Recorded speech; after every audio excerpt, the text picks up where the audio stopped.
Happy birthday to you. Happy birthday to the boss. Happy birthday to you. Yes, look at these youngins. Look at these youngins. It's only my birthday because it's way past midnight. All right? So it didn't really start yet. You gotta celebrate it when you got it. There you go. There you go. Going there.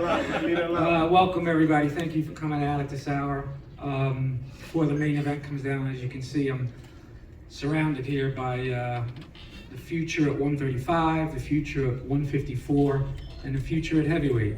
So it really feels good as a promoter and a promotional company to see what these guys did tonight. Because when these matches were made by Bruce and Brad months ago, we said, you know, we got to test them because we're in New York, we're on live on ESPN, and we tested all of them, and they all passed with flying colors. We couldn't be more proud of them, of what they do in the ring, what they do in training camp. These fights were the result of 8-week to 10-week training camps for all these guys. They just don't turn it on here. It's the work that nobody really sees that lets them do what they have to do.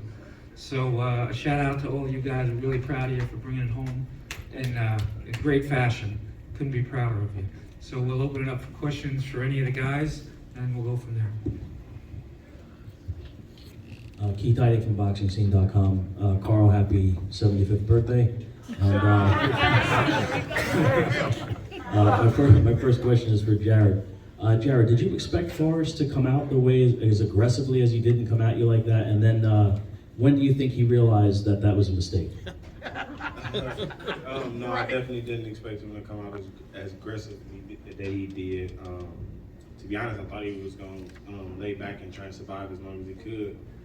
But what he did, I would say probably like the third right hand that I hit him with, that was when he realized, like, yeah, this ain't the right hands I've been getting hit with before, you know what I'm saying? So we adjusted. I think it was pretty good.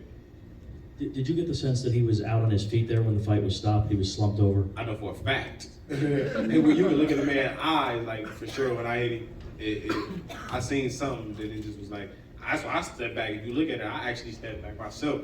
I kind of seen it happen, so. Congratulations, Jared. I just have one question for Keyshawn as well. Keyshawn, he's obviously a very tough, durable guy. He took a lot of flush punches tonight. Were you surprised that he was able to withstand that for all 8 rounds?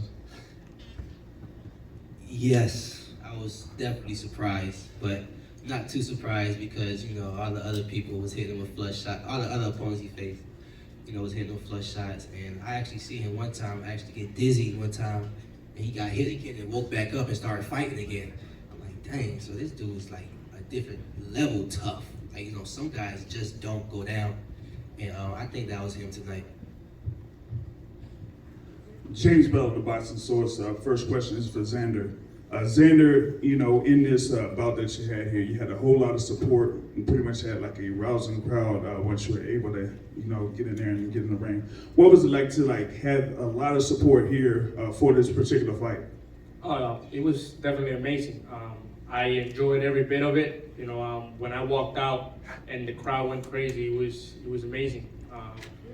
I'm ready to make this my home in the future. Ready to sell this place out and just keep winning and hopefully get title shots very soon. Second question is for Jared, the real big baby. I know that you were coming in there to show out against a tough opponent there in Jerry Forrest, and you were able to do that, you know, pretty much after the first round. You just turned it up. You know, what was it to like go into that second level after, you know, a little bit of, you know, a little chuckle or whatever it was in the first round, but you just said, you know what, I'm gonna bite down and I'm gonna grind them down in that second round? I guess I'd say I kind of knew it from the beginning, you know what I'm saying? I kind of knew what I was getting myself into. I knew he a slugger, you know what I'm saying? And he was coming to fight, I knew he was tough. So, honestly, when I first got hit, I was like, why did I even get hit with that?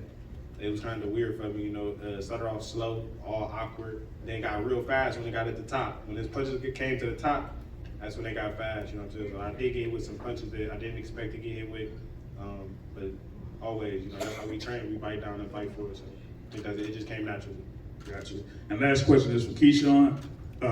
You were there against Juan Carlos Burgos, and then after about the first couple of rounds, it looked like you were having a lot of fun in there. You pretty much like seen every shot that he was throwing and just came back at him with a fast counter, or just was, really intent on the punches that you were throwing. What was it to like have that level of comfortability in there and to, just go through those rounds and, kind of like show your stuff?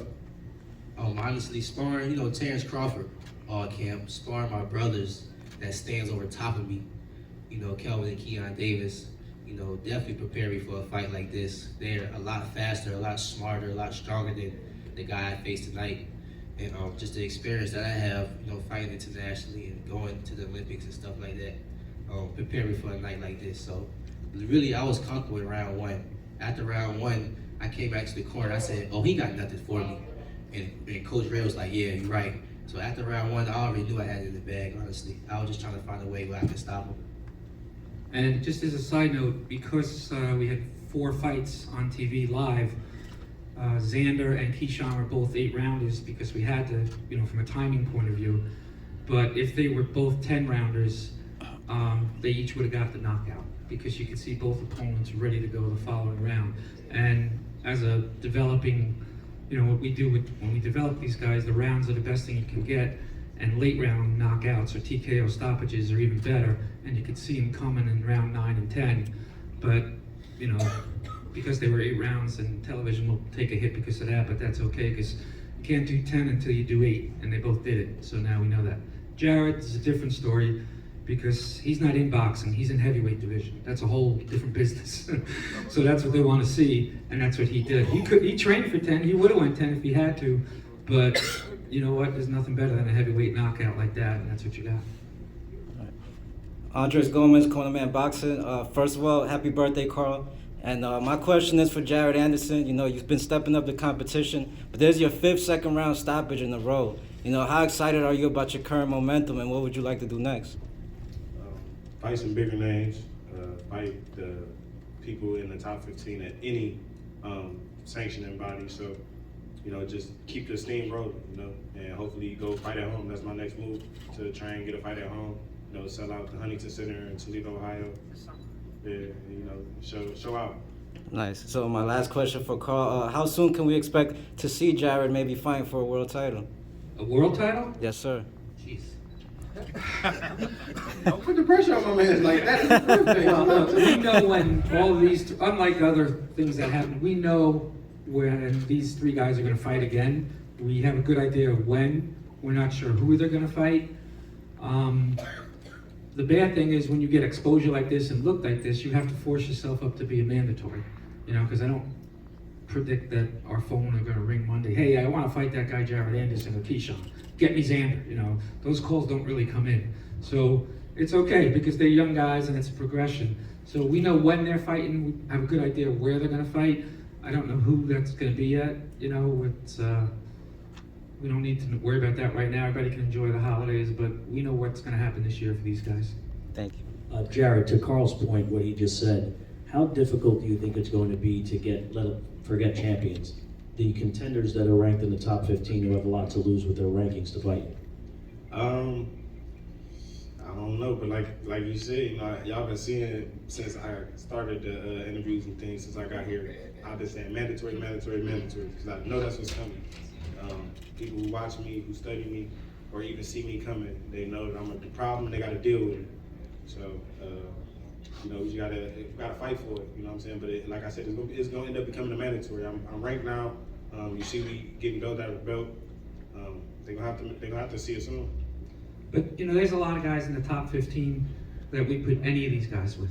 So it's really, you have to entice them by the money, and that's okay. That's part of the business. So if they're going to take the risk with the ranking, you got to pay them. We're willing to pay the opponent. We know we got to pay these guys, but it's worth it to get there. So we'll figure that out. Similar question to Keyshawn. How difficult do you expect it to be to get, the ranked lightweights, the contenders to fight you? It should be fairly easy, If they want to fight, then we can make the fight happen. Especially at 135, it's a lot of competition out there, and a young up-and-coming guy like me with only 7 fights, they shouldn't be scared to fight me, right? Fight him down. So fight me. It shouldn't be that hard.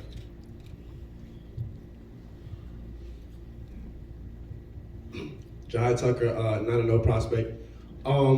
Happy birthday, Carl, first and foremost. Y'all did great tonight, man. Xander, great win tonight, bro. I think everybody know I didn't get to make weight tonight, 147, so I moved to 154, you feel me? Yo, man, you say you want to sell the garden out, baby, I'm New York, man. Me versus you feel me, man? 154, whenever. This is all about growing, and you got a lot of room to grow. Well, help me grow. I won't help you grow. I will put you out of business, and I don't want to do that yet. Hey, man, you want to sell the garden out, man?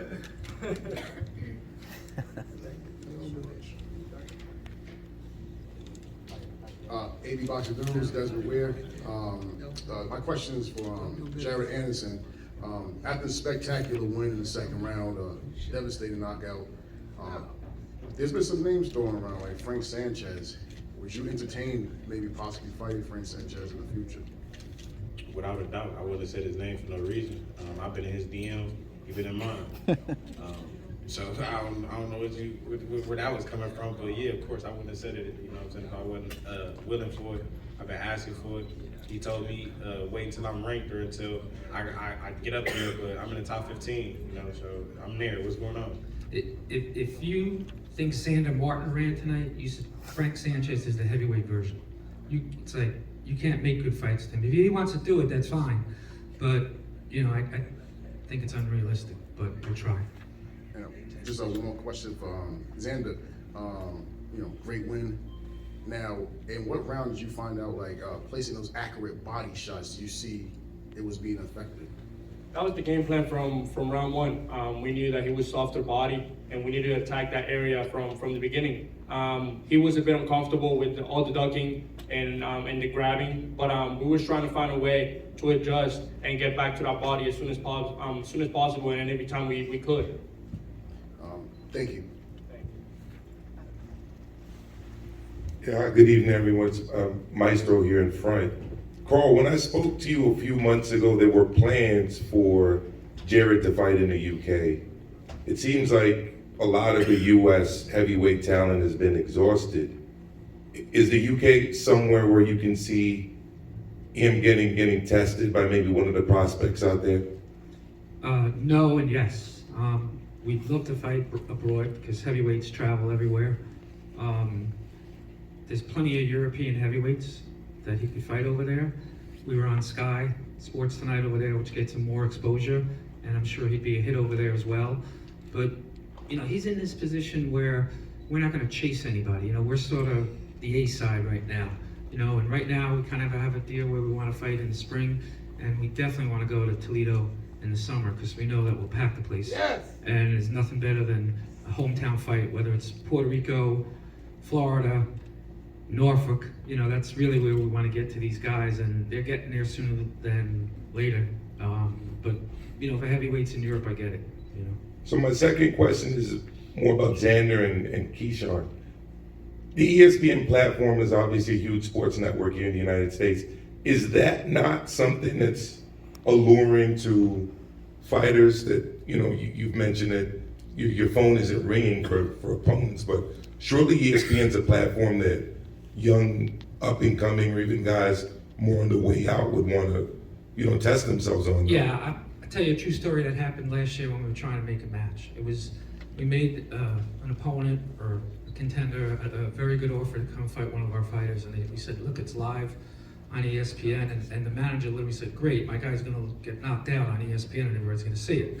So that's the other side of it too. If you've got, what we're trying to get is fighters who really wanna fight, because you shouldn't be punished if you take a risk and lose. So it's okay to lose, it's how you lose. If you lose in a great effort, then there's no reason why you wouldn't come back anywhere. That happens all the time with guys within our stable without it. So yes, that would hopefully be an appeal, because unlike other things that are out there, you're actually seen when you fight on ESPN. When you're on some, I'm not going to go there. But when you're on something that, if you go out on the streets of New York City and you ask them, hey, do you have this? They've never heard of it. So yes, it's great to be on ESPN because people are going to see you, and that's the advantage that these guys have. Ready? Drop the mic. Hey guys, congratulations all three of you guys. I have a question for Keyshawn and also for Xander. no offense, Jared. Keyshawn, I felt like when I was watching with Burgos that even though you were dominating and winning every single round, I kind of felt like you looked like you were maybe like having such an easy time with him that you were getting a little bored and that you really need to get a better level opponent. Is that how you feel about where you're, I mean, I know you're only now like 7-0, but do you feel like you need to tell your team, like, you guys got to get me a better guy because I'm just toying with these dudes?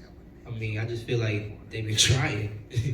You know, like, you know, they're not gonna go from 18-1 opponent to a world champion. You know what I'm saying? They put a guy in there that they felt like that probably could possibly give you some challenges. You know, and they probably really thought that he was gonna give you some challenges. I thought that he was gonna give you some challenges. You know, but it just showed, like, you know, how great I can be. Did you feel a little bored in there? Yeah, sometimes. Yes, I did. Like the first round, Red, like, don't get sleepy in there, don't get sleepy. I'm like, Red, you right, because he is not really doing nothing, not showing me nothing. So yes, I did get kind of bored. That's why I started playing a little basketball. I started trying to get the crowd into it so I could get more into it. But you know, it was still a great fight at the end of the day. A great experience for me. Yeah, with Burgos, we thought from round one he was going to put pressure on Keyshawn and be in his chest the whole night. And he tried, and he said, this isn't going to work. And you're not going to outbox him, and you're not going to outspeed him. So it really, you know, turned around a lot quick, but that's a credit to him, you know, because he negated his pressure. So now we'll say in the offices, fine, get a guy that brings pressure to him. He knows how to handle pressure. Maybe the next fight is against a tall southpaw or a short southpaw that runs a little bit or something like that, because, you know, you're going to face him all the time. But we have to hold ourselves back a little bit, even though he doesn't want to, because he is still 7-0. This isn't a sprint, it's a marathon. He's a mature 7-0, but, you know, it's not like we're really running from anybody in the division either. You know, my question for you, Xander, is it was very obvious in the middle of the fight, you know, you were making good action, and, you know, the crowd was going crazy for you. Obviously, you brought a lot of the Puerto Rican fans out tonight. Do you allow, I mean, if you keep winning, we all know this is going to be the case, but do you allow yourself to think that, you know, in maybe like, let's say 2 years or so, you're going to be main event here. You're going to be on Puerto Rican Parade Weekend, and it's going to be even a bigger crowd for you. Do you allow yourself to think about that? Is that your goal? Well, it's something that's in the back of your head, definitely. You want to make your people proud. You want to bring people in. You want to sell out arenas. But at the end of the day, we got to keep improving. We got to keep moving forward, keep winning fights, and that's going to come. So you just have to stay focused throughout your career and every fight. Carl, is that the plan, let's say 2 years from now? How old are you, 19? 20. Oh man, you're old. Man, You better just get going 20. fast. 20. Remember what 20 was like? He's You 20. turned 60 today? Yeah, he's 20, so he's 23, you're 23. You're gonna be around for a while. So, you know, it's not getting there, it's once you get there, you wanna stay there. And it's not challenging for a world title, it's winning the world title, because that's really where you make the money. So we want, when these guys fight for the world title, they're gonna be ready to fight for it and win it, because that's the whole difference right there. But nowadays, anybody can fight for a world title. But I was talking about Puerto Rico in particular, the Puerto Rico weekend. Yeah, You guys I have mean, made a big deal about that. we've been down this road a lot, you know, with a lot of different guys and a lot of different reasons. But because he's 20 years old, because of what we see outside of the ring, the work ethic, his team around him with Peter and his trainers, that part we never have to worry about. And that's a big relief for us. And each time he fights in New York or Florida or something like that, it's gonna grow and grow and grow.